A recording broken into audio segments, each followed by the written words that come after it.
Hello everyone, it's Rachel. Welcome to my channel and to today's video, which is going to be about postpartum recovery. I am now 4 weeks into recovering from my second vaginal delivery and she's having a little bit of trouble sleeping on her own, so she's hanging out with us. My first vaginal recovery was definitely a lot more challenging than this time around. At the hospital, they didn't give me a lot of tips on how to help myself recover faster. With my first, I had stitches from the episiotomy they did. I have stitches this time around as well, but not from episiotomy. I had a secondary tear. When they sent me home, they didn't give me a lot of information on how to help myself heal faster. They gave me like 1 or 2 little tips and that was it. I had to figure the rest out on my own. And then a couple weeks into my recovery, some of my stitches ended up opening up and I don't know if there was a bit of infection and I had to go get antibiotics. It was a whole thing. It was not fun. I'm very thankful that this time around they gave me more information and more tips on how to help the stitches heal better and faster and hopefully avoid anything like what I experienced the first time around. So today I will be sharing those tips with you guys, the things I have learned on how to help yourself heal faster from the recovery. And this is mostly pertaining to if you have had stitches. I have never had a birth where I've never had to have stitches. So I'm sharing from my experience and yeah, let's go ahead and get started.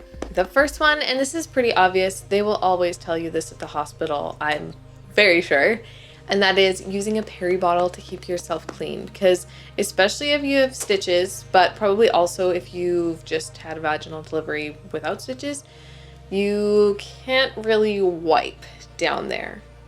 Things are very tender and sore, and so just using a peri bottle to clean things up, wash any pee that's down there out to keep things clean and get rid of any blood, anything like that, especially for the first few weeks if you've had stitches and those are healing up. So another one that I kind of heard about online, but they hadn't said anything to me about at the hospital, was bathing in Epsom salts. So Epsom salts, they can help discourage infection, encourage your body to heal, and it also reduces the swelling because there's definitely a lot of swelling down there after giving birth. So taking a bath in some Epsom salts is a great way to just help everything down there heal a bit and yeah, keep any infection or anything like that happening if you've had stitches. This is something I found out to do after I already figured I'd had an infection. So that was not really super helpful, but it was definitely really nice. It's also nice just to be able to take a couple minutes and just soak in the bath and do nothing after you've had a baby because life is a little bit crazy with a newborn. So taking like 10-15 minutes to just soak in the bath and just breathe and relax can also be really good for your mental health. Another thing that can really help with recovery down there is witch hazel pads or a witch hazel spray. There are pads you can get, I think like the Tux brand or something, and they have witch hazel in them. So witch hazel is just really good for reducing bacteria and helping with swelling like the Epsom salts. So getting some pads with witch hazel already in them, or what I did is just got a little spray bottle and put some witch hazel in it, and then I just spray that onto my pads before putting them on. So that's another really great option to help you heal a little bit faster. So another thing you can do to just help avoid infection or anything like that if you've had stitches is to just change your pads regularly, even if they aren't full. This was something that the doctor said when I went to check out things when I thought I had an infection. She said just make sure you're changing your pad even if it isn't full, the discharge blood you're having from the delivery, and if it's in there for a long time and you're sitting in it against your stitches, it's just not great. So changing your pads regularly, even if you feel like there's not that much blood in it, change it anyway, especially for the first few weeks, just until the stitches have a really good chance to heal. Something that my midwife told me this time around that I hadn't heard before, and that was to just give down there a chance to breathe. Because for the first few weeks, like 6 weeks, depending on how much you bleed or how long the bleeding lasts, whatever, you're wearing a pad pretty much all the time. You're also using a peri bottle and it's hard to wipe for the first couple weeks. And so there's a lot of just moisture and stuff down there. It's a little bit gross, and just giving it a chance to breathe every once in a while can really help with healing. Letting it have contact with the air and just letting things dry a little bit. So what I would do is after I have my shower, I would wait to put my underwear back on, and I'd do my hair, brush my teeth, all that kind of stuff, and put it on last just to give it a chance to dry and air a little bit. For the first week or so, when I was getting ready for bed, I would take my bath in the Epsom salts, and then I'd come sit in the bed. I'd sit on a towel and like do my Bible reading, just have quiet time and just let it breathe a little bit. And then when I was ready to go to bed, then I'd put my underwear back on and go to bed. So, but that is another great way to just help it heal, because yeah, having contact with the air will really help it heal faster.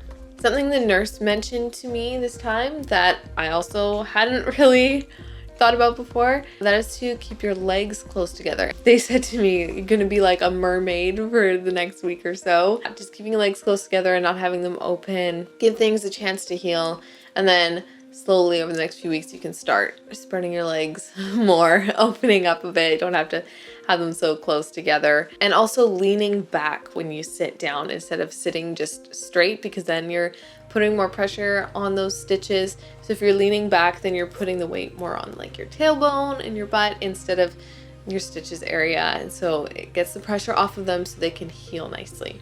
And lastly, and of course, this is whether you've had stitches or not, and this is something I'm sure every doctor will say to you, and that is just to take it easy.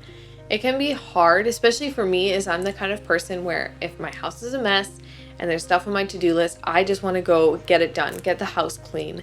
I'm not very good at sitting back and relaxing when there's stuff I have to do, but it's really important after you've had a baby to take it easy. Give yourself some grace. Let the house fall apart a little bit if it needs to, because your body just went through a lot and you need to give it a break and let it have a chance to recover. So take a couple evenings to sit on the couch and watch a show instead of doing dishes. Leave that load of laundry for another day. One way you can tell that you've been doing too much is you will have more bleeding. If you're taking it easy, the bleeding will be a lot lighter, but if you're doing a lot, then you're gonna have more bleeding, and that's gonna be your sign that, hey, you should probably slow down and take it easy for a little bit. Don't try to do too much in the first week or two. You can slowly start doing more and more as you get further along in your recovery, but definitely for the first 2 weeks, just take it easy. Don't push yourself. Get help if you need to. That's something that can be hard for me as well, is getting help. It's not only important for your physical recovery, but also just for your mental health as well. If you're trying to do everything all on your own, juggling a newborn and all the stuff you have to do with keeping on top of the house, it's gonna overwhelm you. It's just gonna be too much. Take it easy, sit back for a little bit. You can get on top of the to-do list and get the house all cleaned up once your body is ready to handle it again. And that is everything for my tips on how to recover faster, better from a vaginal delivery, especially if you have had stitches. I know the recovery is not the funnest part, especially when you're trying to take care of a newborn. Taking care of yourself as well, it can be a little bit difficult to juggle, and sometimes you can leave yourself for last when really you do need to take care of yourself, because if you don't recover well, everything's just going to fall apart. So the sooner you recover and are back on your feet, the better for the whole family. That is all for today's video. I hope you guys enjoyed it and found it helpful. If you did, be sure to leave it a thumbs up. If you haven't already, hit that subscribe button so you can stay tuned for future videos from me about motherhood and my vlogs. I hope you guys are having a wonderful day, and I will see you next time. Bye.